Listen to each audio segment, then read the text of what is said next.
Bonjour à tous, un petit tuto créatif très rigolo à faire qui vous nécessitera différentes fournitures, à savoir des pastels gras, de la technique aquarelle, alors que ce soit crayon de couleur aquarellable ou craie aquarellable ou de l'aquarelle en godet, du masking tape ou un rouleau de papier adhésif mais qui n'attaque pas trop les surfaces, quelque chose de relativement soft, et des feutres Posca blancs. Alors pour commencer, avec les pastels gras, je vais m'amuser par-ci par-là à faire des petits traits, des choses voilà, de manière éparse. Moi j'ai pris des couleurs un petit peu fluo parce que vous allez voir que par la suite ça va nous aider. Et j'ai pris une couleur un peu or, voir ce que ça donne. J'ai pas testé, on va voir. Donc une fois que j'ai réalisé mes petits graphismes par-ci par-là, je vais avec mes crayons de couleur aquarellables de la même manière faire des zones de couleur. Donc je commence par le jaune. Je vais suivre les couleurs de l'arc-en-ciel en fait, hein. Après je vais aller tabler sur des oranges.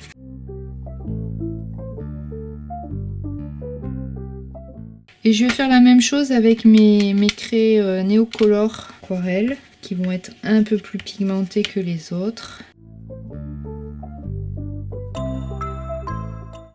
Voilà, quand ça c'est fait, je vais venir avec de l'eau travailler d'abord mes couleurs les plus claires, à savoir le jaune. L'idée c'est pas forcément de couvrir toute la feuille, d'ailleurs on va laisser quelques zones blanches. Et je reviens à sec par-dessus pour vraiment faire des choses très graphiques. Alors comme ça, ça n'a pas l'air construit. D'ailleurs, ça ne l'est pas. C'est vraiment quelque chose d'assez intuitif qu'il va falloir faire. Lâcher prise. On ne cherche pas à dessiner forcément quelque chose de très... qui ressemble à quelque chose. Hein. On est dans une harmonie de couleurs. Ça peut être sympa de le faire avec de la musique aussi. Vous vous laissez guider par le rythme d'une musique. Voilà, je vais juste rajouter un petit peu d'eau par-ci par-là. Mais je vais garder quand même des zones graphiques, c'est-à-dire encore dessinées et pas noyées dans de la couleur. Donc là, je vais procéder au séchage au sèche-cheveux de manière à avoir un papier vraiment très sec.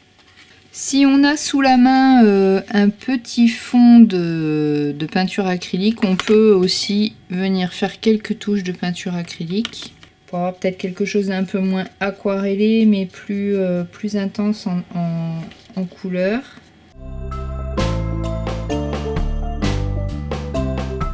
Voilà, le plus peut parfois enlaidir un travail, donc là on n'en mettra pas plus. Je vais vraiment bien sécher de manière à pouvoir poursuivre le travail. Voilà, ma feuille est bien sèche, je vais la scotcher sur mon support. Et la suite du travail va se faire avec cet adhésif, donc je vais couper des petits morceaux avec la paire de ciseaux.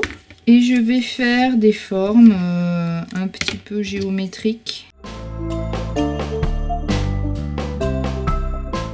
Et je vais positionner mes morceaux sur des emplacements où je veux réserver des couleurs sympas. Donc là, peut-être le fluo peut être rigolo. Et en fait, on va faire un travail, ce qu'on appelle un travail de réserve. Ça veut dire on va isoler toutes les zones que l'on trouve intéressantes et on va les préserver avec notre adhésif qui va imperméabiliser les zones que l'on veut conserver.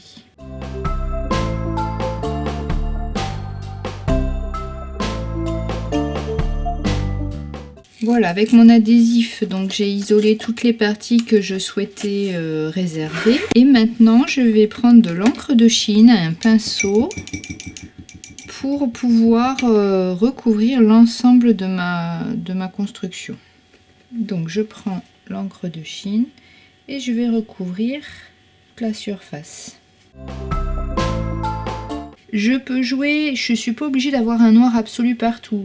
Vous allez voir que le pinceau, en s'asséchant, laisse des traces, fait des traînées. Donc on peut tout à fait jouer avec ça au fur et à mesure que le papier absorbe l'encre. On peut aussi rajouter un petit peu d'eau si on veut créer des effets un petit peu plus dilué, mais on passe partout.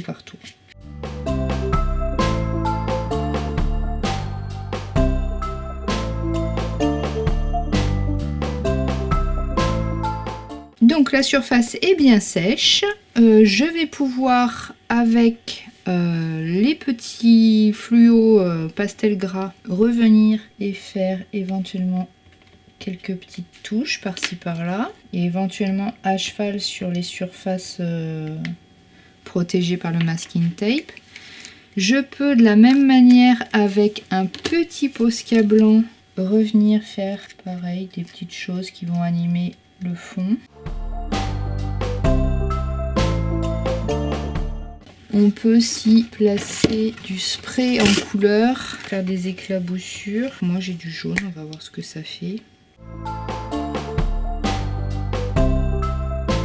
Donc ressécher au fur et à mesure. Donc quand tout ça est fait, qu'on est à peu près satisfait, on peut ôter les caches délicatement et ainsi réapparaît la couleur du dessous. Toutes nos petites réserves qu'on a effectuées. Et de l'obscurité renaît la lumière. Alors attention à pas déchirer votre papier, parce que ça peut arriver.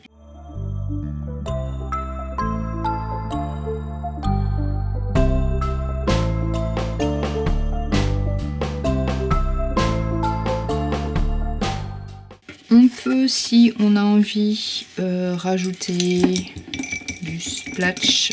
Alors avec le pinceau et une peinture liquide, on peut créer quelque chose de liquide et asperger.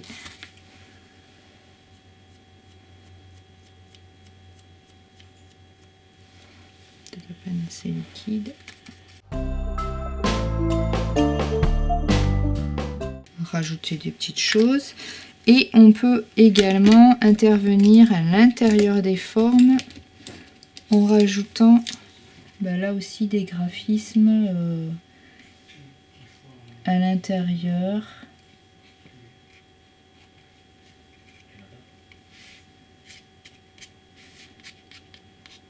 Pour nuancer un petit peu plus et rajouter un petit peu de finesse peut-être à l'ensemble.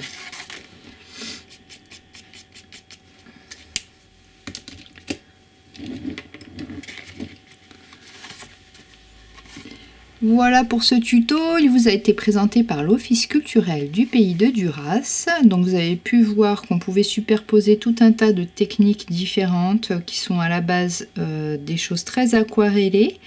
Et après on a isolé avec de l'adhésif de peintre, du masking tape, de manière à pouvoir passer un petit voile d'encre de Chine pour noircir l'ensemble. Et vous avez vu qu'en le diluant plus ou moins, on obtient des nuances de noir, de gris, qui peuvent laisser transparaître le dessous. Donc n'hésitez pas à consulter les autres tutos sur la chaîne YouTube de Mickaël Delamay. Vous pouvez consulter l'Instagram et également le blog Mickaël Delamay chez Blogspot. Voilà, je vous souhaite à tous de belles créations et je vous dis à très vite pour de nouvelles techniques. À bientôt les artistes.